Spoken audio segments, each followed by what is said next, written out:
Спецтехника убирает старые бордюрные плиты на проезжей части по улице Муталиева. Водители аккуратно объезжают расставленные конусы, предупреждающие о проведении ремонтных работ. Это незначительные неудобства в целях благоустройства. Реконструкция всего дорожного полотна продолжается третий день. Это участок протяженностью 4100 метров, начиная с подъезда к Назрани от федеральной трассы. Сейчас дорожники заняты демонтажом бордюрного камня, а также разработкой основания. И затем уже они приступят к уплотнению земляного полотна и уже далее устройство асфальтобетонного покрытия. Улица будет переведена во вторую техническую категорию и будет рассчитываться на 4 полосы движения.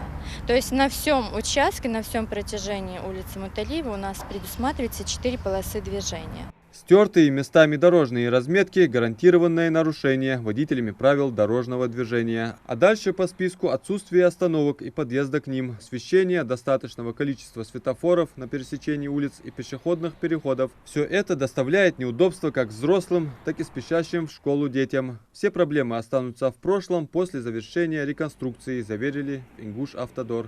Также из обустройства у нас предусмотрены 24 штуки светофорных объектов. Это демонтаж и устройство дополнительных. Около 2 километров освещения. Также предусмотрено 15 пешеходных переходов. На улицах пересечения Столичной и Муталиева у нас предусмотрен круг. Это вот кольцевое пересечение будет. В целом мы планируем завершить досрочно этот объект, чем сроки законтрактованные. И уже планируем к первой декаде июня завершить указанную улицу.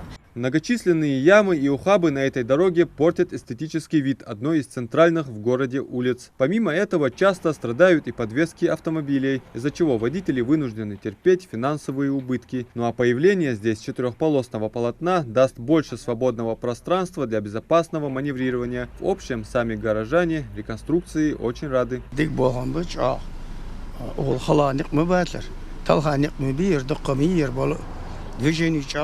ناها فرغتو خجي ناها أتاخد دالرياز خلاها يبغى حد يجبق شانه وأهيج الليل شانه مش إني ويدرجش وارتاد يعني ده يا مالور حجبيت أخر غلخك. Расширением полотна в 4 полосы и ее благоустройством занимается подрядная организация «Темпстрой» в рамках нацпроекта «Безопасные и качественные автомобильные дороги». Оценить результат жители смогут совсем скоро. Новый объект планируют сдать уже летом. Адам Мережков, Хасмагомед Майсигов. Новости 24.